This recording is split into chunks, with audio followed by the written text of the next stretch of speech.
इसी नाली में एक महिला का शरीर मिलता है। महिला और इस वक्त हम लोग चंद्रा मौर्य टॉकीज के ठीक बगल में जो अंडर ब्रिज है उसके ठीक मुहाने पर हम लोग खड़े हैं।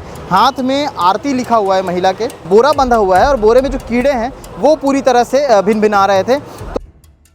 भिलाई में सुबह सुबह एक बड़ी घटना सामने आती है और इस घटना के बाद पूरे क्षेत्र में सनसनी फैल जाती है। नमस्कार, मैं सीमांत हूँ, कैमरे के पीछे सचिन भाऊ हैं और भैया आप लोग थोड़ा किनारे हो जाएंगे, मैं खबर बना पाऊँगा।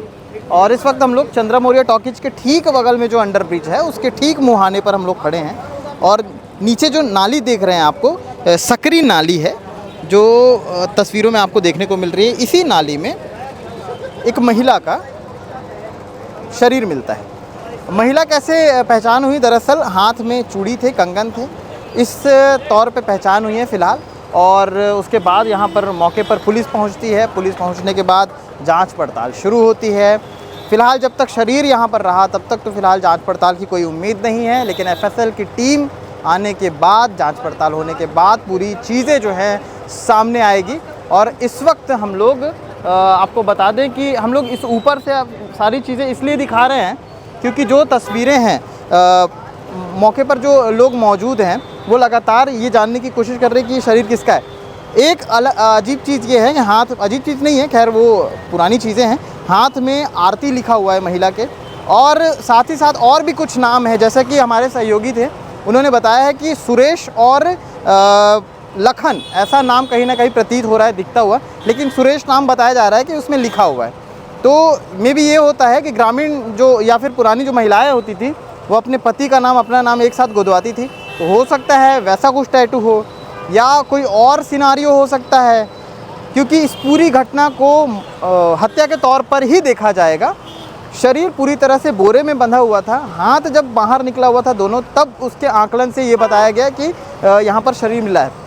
दूसरी चीज़ ये है कि पिछले 2 से 3 दिन लगभग इसको आंकलन किया जा रहा है, तो 2 से 3 दिन यहाँ पर लग चुके थे क्योंकि बदबू आना शुरू हो गई थी और अभी भी जब शरीर को ले जाया गया है तो काफ़ी तेज़ यहाँ पर बदबू आ रही थी। तो में जो कीड़े होते हैं वो मुंह पे जो बोरा बंधा हुआ है और बोरे में जो कीड़े हैं वो पूरी तरह से भिनभिना रहे थे। तो जितनी अभी ये बता पाना मुश्किल है कि पहले मारा गया है फिर यहाँ पर डाला गया या किस तरह की स्थिति की गई है, क्या काटने वाले कोई निशान है, बहुत सारी चीज़ें इसमें निकल कर आएंगी। हाल ही में कुछ दिन पहले पुरई में एक मामला हुआ था और पुरई में भी इस तरह की एक घटना सामने आई थी जब महिला को जलाया गया था। उसके बाद पता चलता है कि किस तरह से उसके बॉयफ्रेंड ने ही ये सारी चीज़ें की थी। तो अब इस मामले में क्या एंगल निकलता है ये देखने वाली बात है। फ़िलहाल तो अभी तक क्लियर नाम भी क्लियर नहीं हो पाया है और क्या कुछ कहाँ की रहने वाली थी, कौन है, ये भी क्लियर नहीं हो पाया है। क्लियर तभी हो पाएगा जब गुमशुदगी रिपोर्ट खंगाली जाएगी, आसपास के जो सीसीटीवी कैमरास हैं वहाँ से अगर कोई फुटेज निकल पाए तो उसको देखा जाएगा, तभी सारी चीज़ें जो हैं सामने आ पाएंगी। फ़िलहाल इसलिए हमने सोचा कि आपको ये तमाम सारी जो चीज़ें हैं वो अपडेट आप तक पहुँचाया जाए। आगे क्या कुछ खबरें रहेंगी, इस पर क्या अपडेट आता है वो भी आप तक पहुँचाएँगे। शुक्रिया। महिला का शव मिला है और काफ़ी बदबू भी आ रहा है, ऐसा लग रहा है कि 2-3 दिन पुराना है। तो पंचनामा और आगे की कार्रवाई हेतु इसे मर्चुरी भेजा जा रहा है ताकि अच्छे से उसका धुलाई करके पंचनामा किया जा सके और बाकी आगे पोस्टमार्टम रिपोर्ट आने के उपरांत ही इसके बारे में कोई निष्कर्ष दिया जा सकेगा। क्या लग रहा है, मतलब मार के कोई फेंका होगा बंद करके? ये पोस्टमार्टम रिपोर्ट पे ही डिपेंड करेगा। पंचनामा और पोस्टमार्टम के बाद ही कुछ कहा जा सकेगा।